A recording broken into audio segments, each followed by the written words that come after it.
Thank you very much. Welcome to a unique event on BBC One. A provocative argument put by a forceful speaker with no interviewer to interrupt and an audience that for once listens but doesn't speak. Tonight's lecture is given by a Nobel Prize winner, a scientist at the top of his tree, the president of the Royal Society, the world's oldest scientific academy, Sir Paul Nurse. Now, Sir Paul's mission is to get all of us, politicians, teachers, business people, the media, to accept the vital importance of science in our lives and to do much, much more to promote it. Paul Nurse is no science geek, and his career really ought to encourage all slow starters. He wasn't good at exams. He struggled to get a place at university. Oh, and he's also a pilot. He's a mountain walker, and he rides a motorbike, a rather flashy one, bought with the money from his Nobel Prize. And his next big project is the Francis Crick Institute, which is going to open in 2015, and it's planned to be one of the biggest biomedical laboratories in the world, with 1,500 scientists at work here in London. And as its director, he intends to make it, in his own words, a hothouse of scientific ideas. His Nobel Prize for Medicine was awarded for work on the division of cells, which has many implications, including, of course, for the treatment of cancer, the illness that killed my father when he was only 52. And his death led to the creation of the charity Dimbleby Cancer Care, which researches cancer and helps those who are suffering from it. Richard Dimbleby was the BBC's first news reporter, the first war correspondent, and a trailblazer in the development of television in the 50s and the 60s. And 40 years ago, this annual lecture was set up by the BBC to commemorate him. It's established over the years a formidable reputation, and I have absolutely no doubt that tonight's lecture will further enhance it. Ladies and gentlemen, would you welcome Sir Paul Nurse.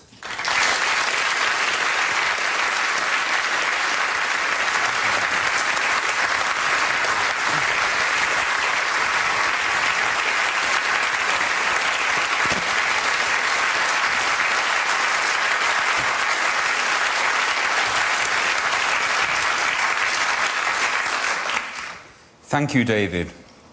The Dimbleby family, ladies and gentlemen, this evening I'm going to talk about my passion for science. I have very personal reasons for doing so. Recently, science saved my life. Let me explain. Just before Christmas, I was planning a trip to the Antarctic Research Station at Scott Base. I was to be there at the 100th anniversary of Captain Scott's expedition to the South Pole. I've wanted to visit the Antarctic for years, and before going, I went for a routine medical checkup. But the medical turned out to be far from routine. I was diagnosed with serious heart disease, and in January, I had a quadruple heart bypass. The South Pole had to wait. But thanks to the skill of my NHS doctors, I'm delighted to say some of them are in the audience tonight, and to the science which underpinned my treatment, I'm still alive and I'm able to be here tonight. I'm also passionate about science because I've been a researcher for over 40 years and want to share with you the wonder of science, what it's like to be a scientist, how it enhances our culture, our civilization. Science can improve our health and quality of life, help solve the world's biggest problems, and support sustainability. It influences nearly everything we do, from heating our homes, turning on the radio, using our phone, browsing the internet, the food we eat, the pill we take for our headache. And science is absolutely essential to drive our economy. Science matters to us all. Science not only enriches our minds, but can also provide a trusted guide to tackle global problems that face us right now, such as feeding the world, ensuring we have sufficient energy, keeping an aging population healthy. I also believe that science can play an even greater role in improving our economy, in protecting our jobs and incomes. I want to remind you of a time when science helped make Britain an economic powerhouse during the Enlightenment and Industrial Revolution, and to explore how we can make science work to better drive our economy today. But first, my own passion for science. It began when I was a 9-year-old boy. It was 1958, the beginning of the space age. I was looking up at the London night sky and saw amongst the stars one that was rapidly moving and was very bright. This was Sputnik 2, the second man-made satellite to orbit the Earth, and inside was a dog called Laika. I must admit I felt sorry for Laika because I had a dog of my own. Watching this artificial star moving and twinkling in the night sky made me think about the other stars. So I went to my local public library and discovered that stars were suns, but there were galaxies up there too, and some of the stars were planets. I pestered my parents for a small telescope, and I found I could see the crescent of Venus, the moons of Jupiter, the rings of Saturn, the craters of the moon. Go out early tomorrow evening and you will see Venus and Jupiter to the west and Saturn to the south. Use a telescope if you can. Seeing such marvels for yourself is much more immediate and personal than looking at images on the television. The natural world is fascinating, and is even more so if you are prepared to observe, to experiment, to think, and to try and understand. That is what scientists do, and there is a little bit of the scientist in all of us, especially when we are children. I am passionate about doing science, and completely agree with Sir Humphrey Davy, the 19th century chemist and inventor of the miner's safety lamp, when he said, "To me, there has never been a higher source of honour or distinction than that connected with the advances in science." That is why I still run a lab. It's what keeps me sane. Although I'm not sure my lab colleagues, some of whom are also here tonight, would quite agree on the last point. So what is special about science that means we should trust it? What makes it so good at generating reliable knowledge about the natural world? Now, scientists work in a variety of ways that are not unique to science. For example, they need the historian's eye for detail, the mathematician's feel for logic, the philosopher's desire to keep asking questions, and some would say the patience of a saint. When the various ways scientists work are combined together, they produce a process that's a very powerful way of creating knowledge. The bedrock from which all science flows is reproducible observation and experiment. This means that ultimately what is observed, the data, trumps all, even the most beautiful idea.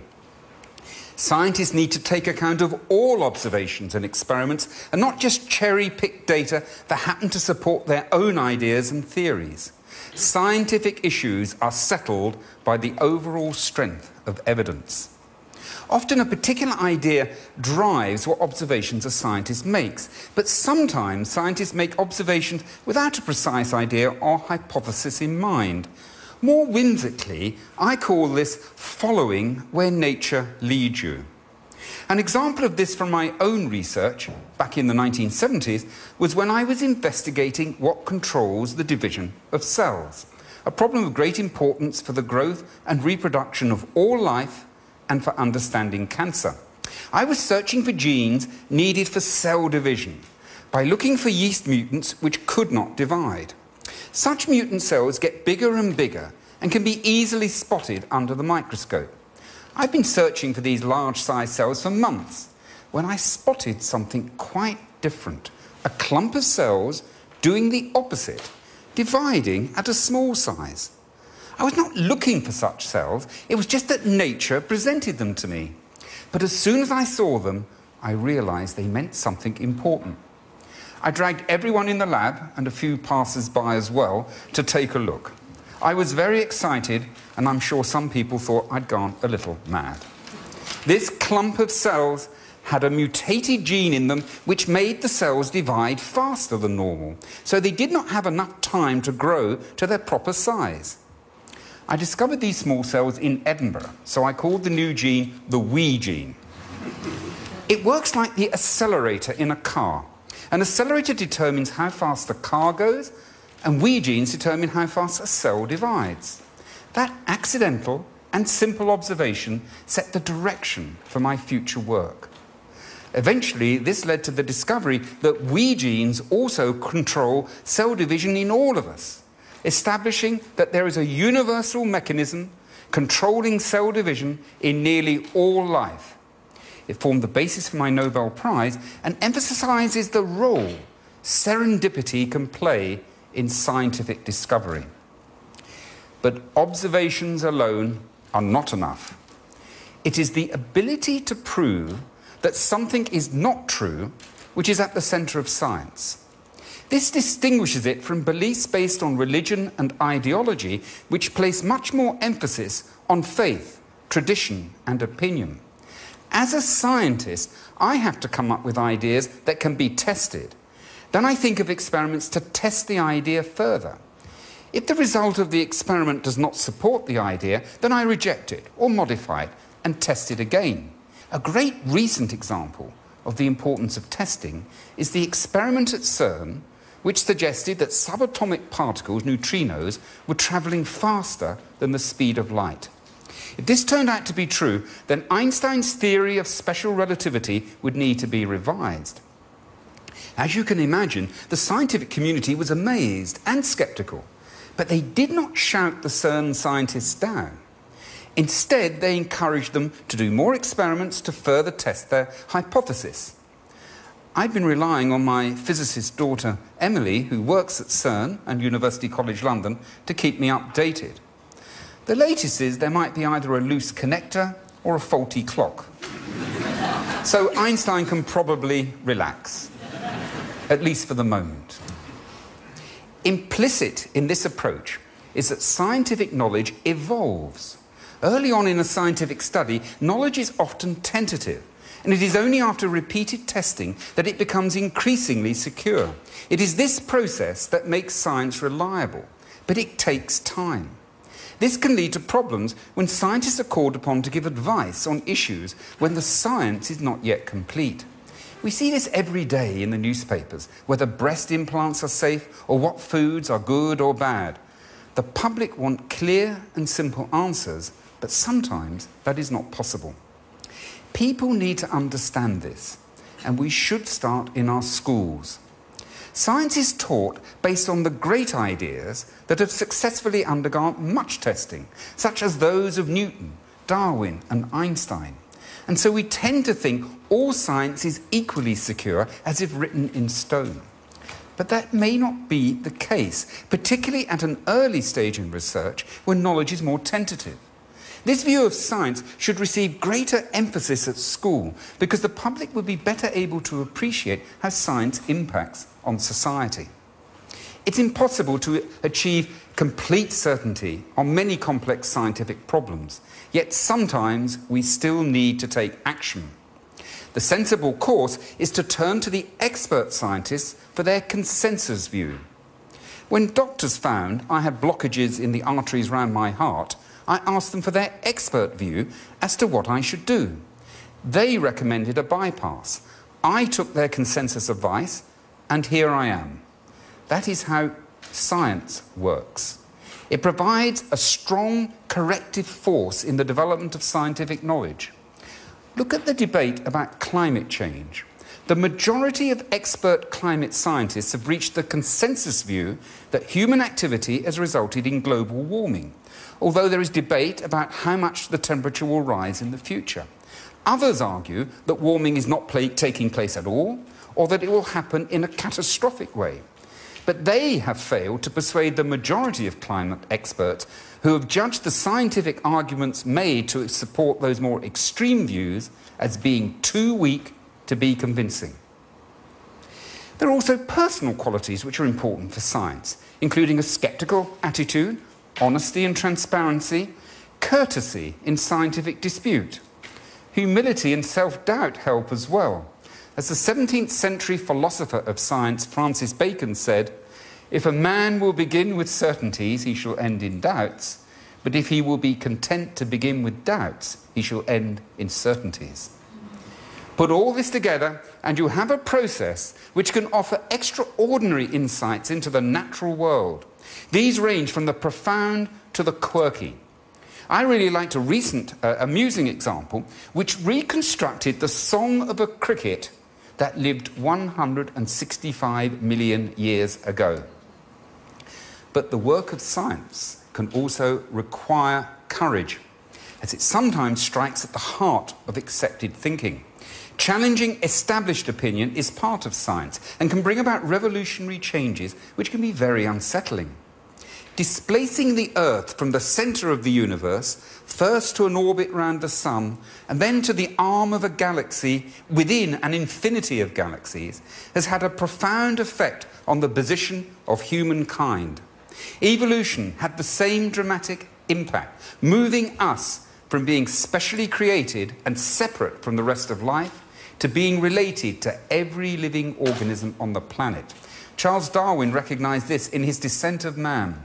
Man, with all his qualities, with sympathy, with benevolence, with his godlike intellect, with all these exalted powers, man still bears in his bodily frame the indelible stamp of his lowly origin.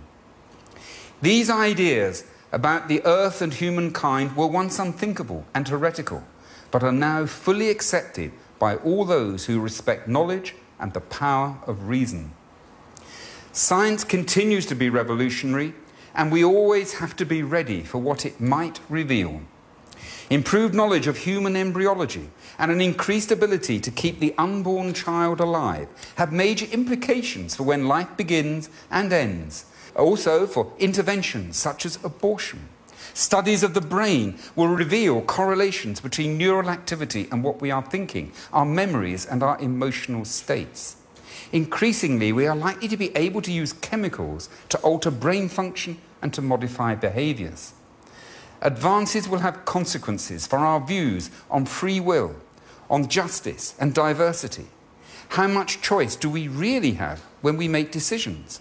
Is punishment for certain criminal behaviours right if they are strongly influenced by an individual's genes? Will work in neuroscience influence how we educate our children? These are issues of crucial significance that can only be properly addressed if we enjoy a healthy relationship between science and society. Scientists need to identify issues early and to encourage open debate about the implications and consequences of scientific and technological advances. Such debates will sometimes be difficult, but they must take place. This is essential if we are to have a society that is comfortable with science and that can reap the benefits it can bring. And science can bring us great, practical, everyday benefits. It has always been a useful art, generating knowledge that, when properly used, leads to applications through technologies and engineering for the public good. Again, at the birth of modern science, Francis Bacon argued that scientific knowledge gives us a power to relieve man's estate.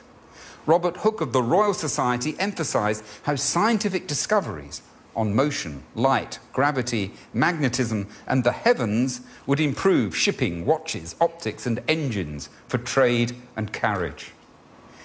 Today, the world faces major problems.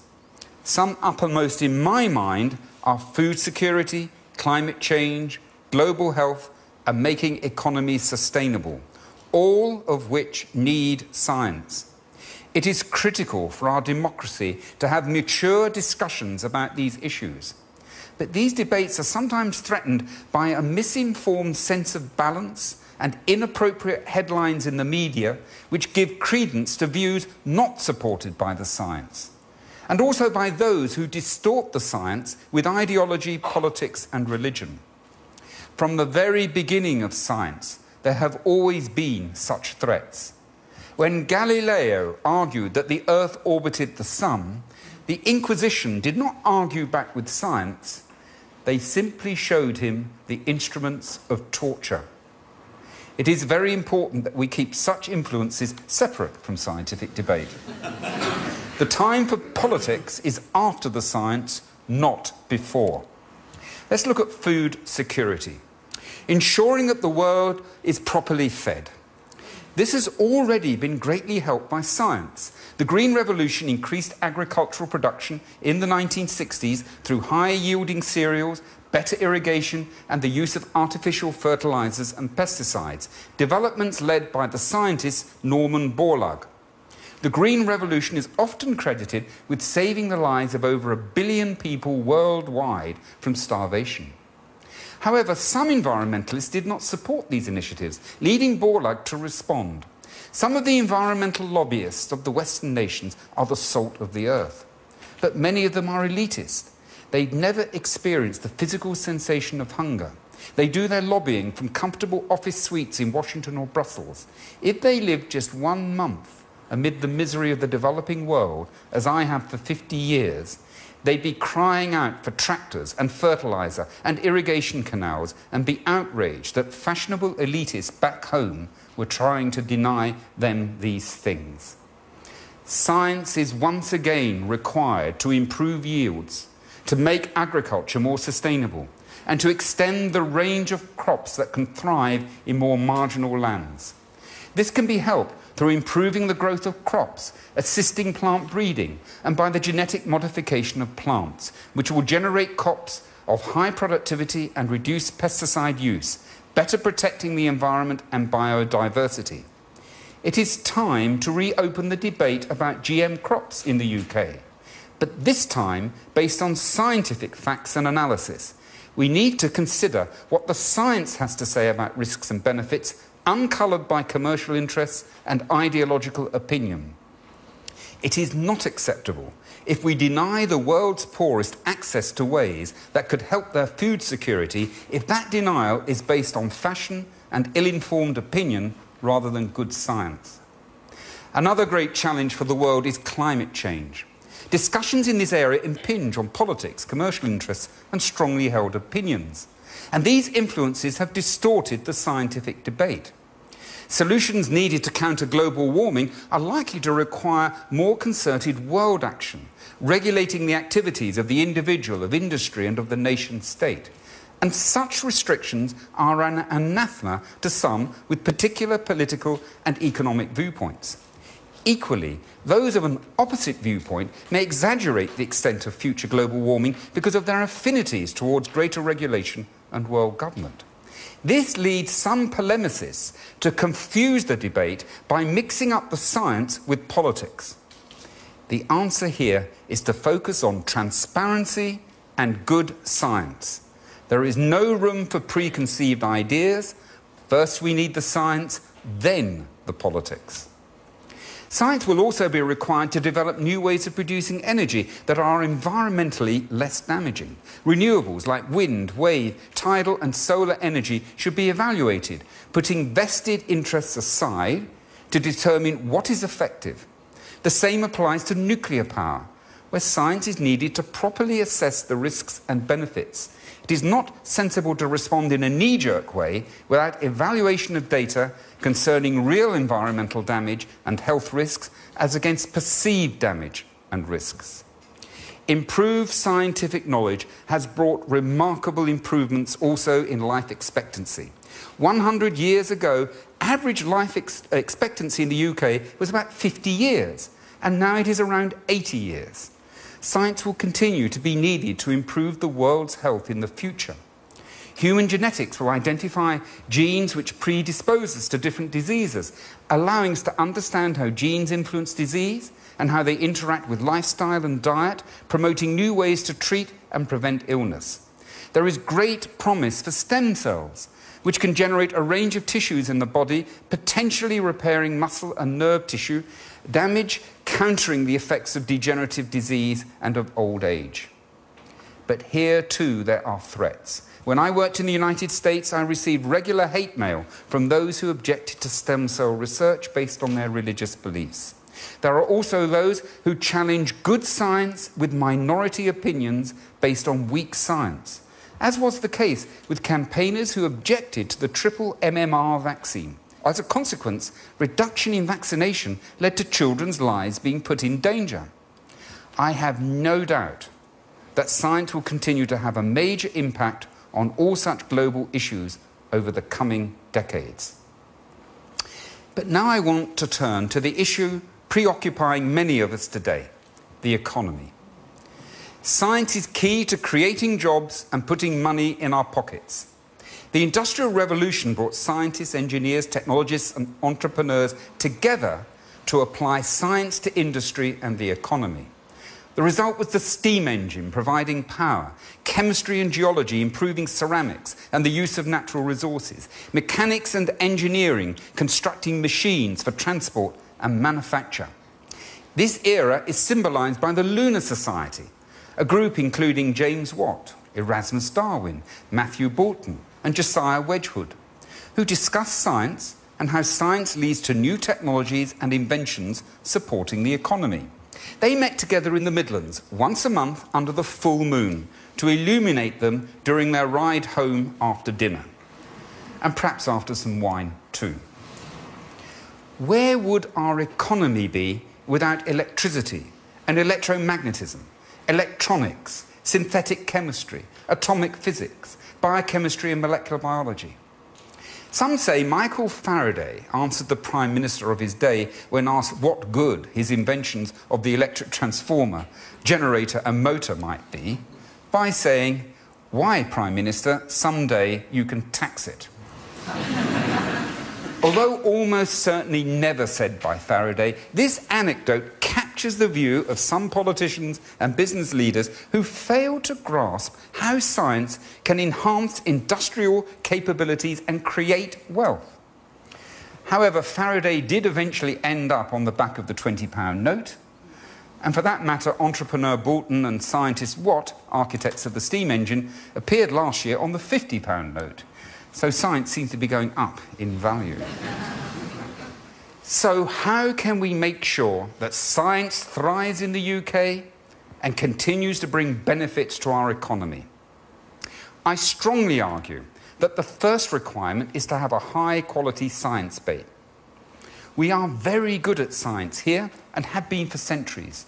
Britain played a major role in founding modern science and its applications for the public good through the efforts of the Royal Society, beginning in the 17th century, and the Industrial Revolution in the 18th and 19th centuries. Today, the UK is second only to the USA in contributions to the world's science, and it's probably first in terms of cost efficiency. This is an amazing achievement for our country. There is also an increasing respect for technology and engineering in the UK, as seen with the recent founding of the £1 million Queen Elizabeth Prize for Engineering, sponsored by the government and the Royal Academy of Engineering. We do not need to create world-class science in our country, we already have it. Our task is to maintain, cherish and encourage our scientific endeavour and to promote its use for the public good. This is an issue that can no longer be ignored. Science is one of Britain's greatest resources. In the future, we will not be able to compete on the world stage with low labour costs or by exploiting vast reserves of mineral resources. We will have to compete with our brains and with our science. Many features important for good science are well embedded in the UK. We have a tradition of respect for empiricism, emphasising reliable observation and experiment.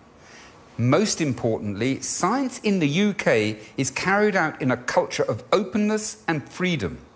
This should never be underestimated. The scientific endeavour is at its most successful when there is freedom of thought.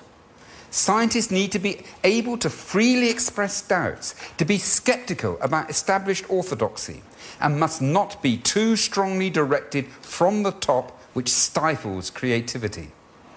These features are characteristic of British science, but this is not the case throughout the world, even among some countries heavily investing in science. In more closed societies, it may be possible to pursue a directed programme when the underpinning science is already clear, like building a new nuclear weapon, for example, but making scientific discoveries and using science in innovative ways is very difficult if the society is not free. During the Cold War, Russia was able to build a nuclear bomb and send the first man into space, two achievements based on previously known physics. But work on genetics and crop improvement were completely destroyed because, for ideological reasons, Stalin backed the charlatan Lysenko, who rejected Mendelian genetics widely accepted everywhere else in the world. Similarly, in Nazi Germany, Hitler rejected the work of Einstein because it was Jewish physics. In the UK, we have the freedom to do science, and we need to keep it that way. We have to keep our spirit of adventure, to take risks and be prepared sometimes to fail, as research at the cutting edge is not always successful. This is a lesson that UK industry might learn from scientists. When I ran Rockefeller University in New York, I saw how American entrepreneurs were prepared to be bold, to take risks, to bring science to the marketplace. We need more of that here in the UK. For science to flourish, a broad portfolio of research investment is required. There is a continuum of research, ranging from discovery science through research aimed at translating knowledge for application onto subsequent innovation, ultimately leading to the development of new technologies. The temptation to invest too heavily in a particular part of this spectrum should be resisted. Sometimes it is argued that we should concentrate only on translation and innovation and not discovery. But that is a mistake. As Sir George Porter, Nobel laureate and a previous president of the Royal Society, said, to feed applied science by starving basic science is like economizing on the foundations of a building, so it may be built higher. It's only a matter of time before the whole edifice crumbles.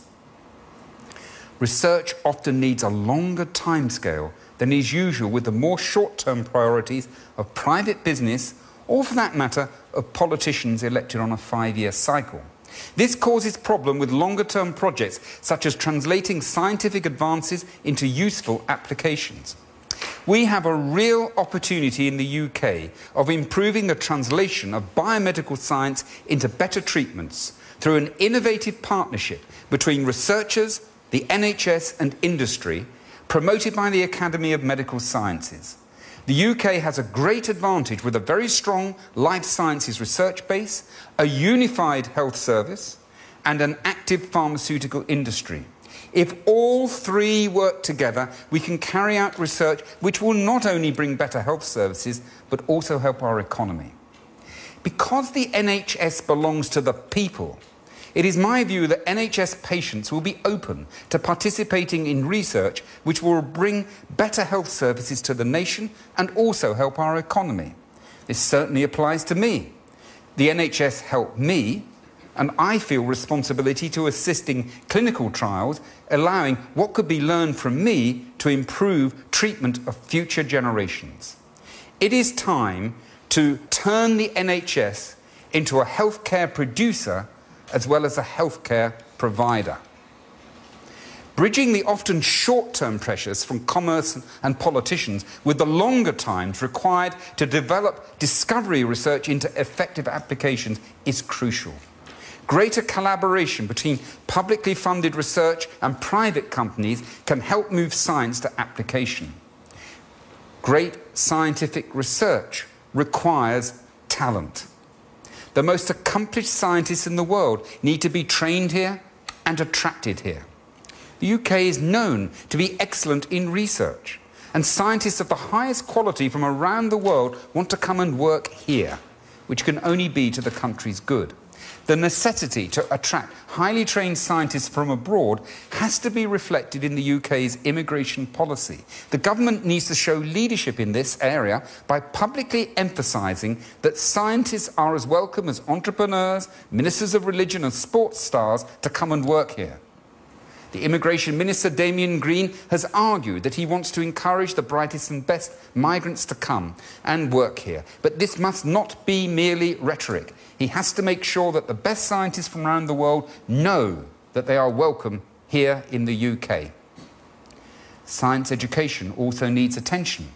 People need an education that allows them to fully participate in a democracy that will increasingly require engagement with scientific matters. Teaching should be of a quality such that those pupils with the talent and inclination to become scientists are inspired to do so. This will be difficult if we continue as now, with nearly all primary school teachers, over a quarter of chemistry teachers and nearly a third of physics teachers having no specialist qualifications in science. There should be greater attention on practical science in schools, including natural history, reinforcing the fact that science is built on observation and experiment.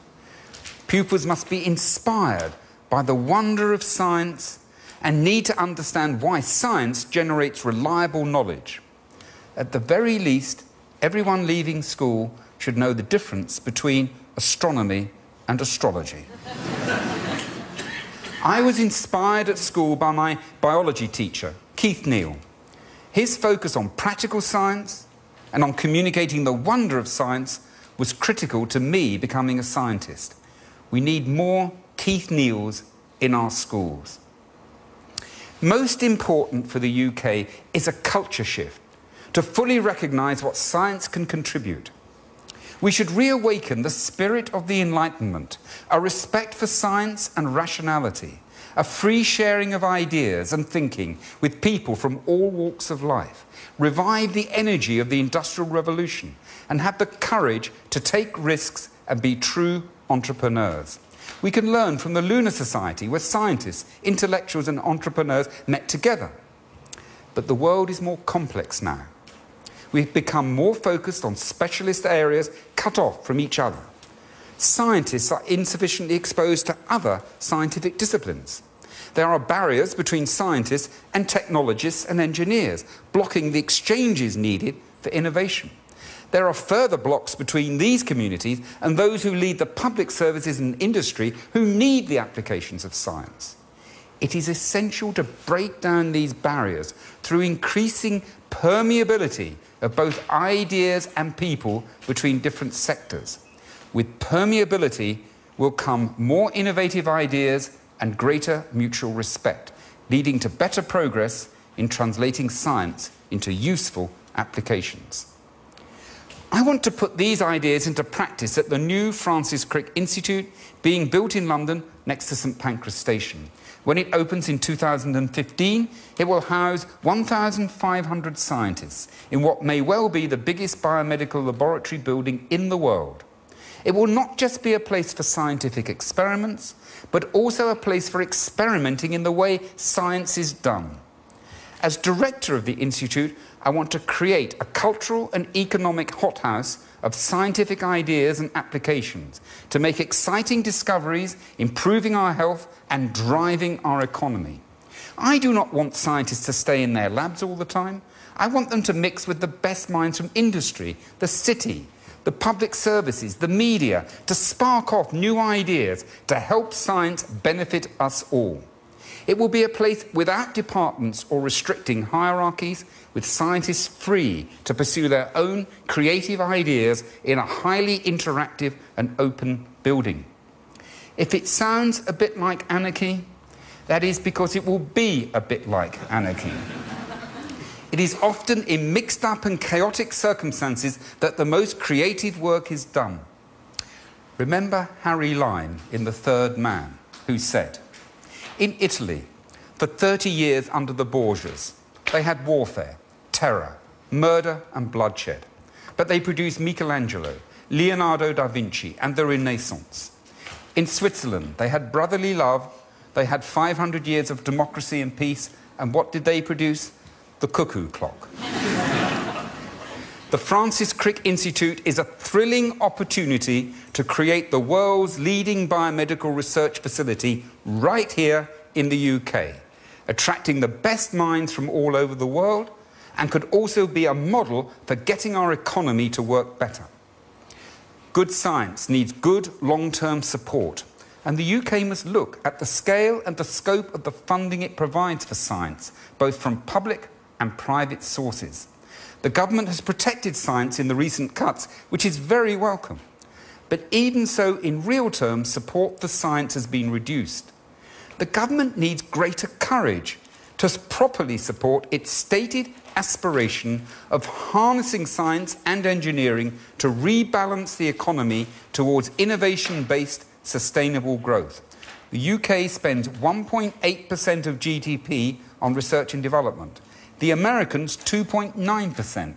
The South Koreans, 3.7%.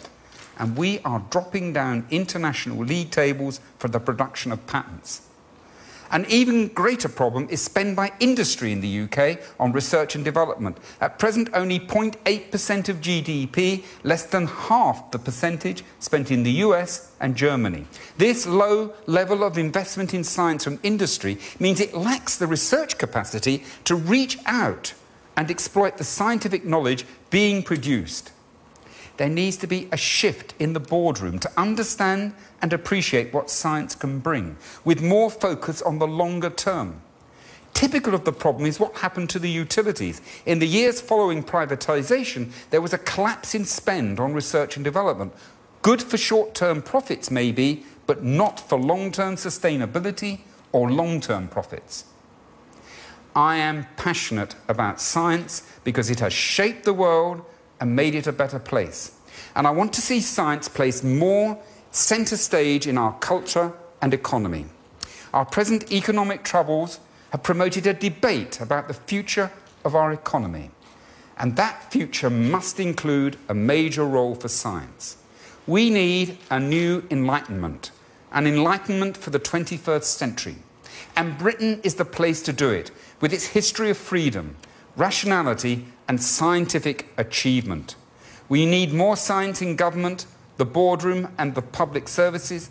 We need more funding for science. We need greater engagement with the public and a society comfortable with science. We need to convey the wonder of science and what it contributes to our culture and our civilization. If we want science to deliver all of this, we must up our game with the vision to think big, bigger than our competitors, and to imagine where we want to be in the future. Science can help us get there, just as it did in the past. If we get it right, our whole society will benefit. Science is, and always has been, one of Britain's greatest assets. I am optimistic that the time has come for a new deal between science and society to achieve all of these things. If we are to hold our own on the world stage, then it is time to make sure we don't take it for granted, but encourage, cherish and promote our science. And I call upon us all to start now. Thank you.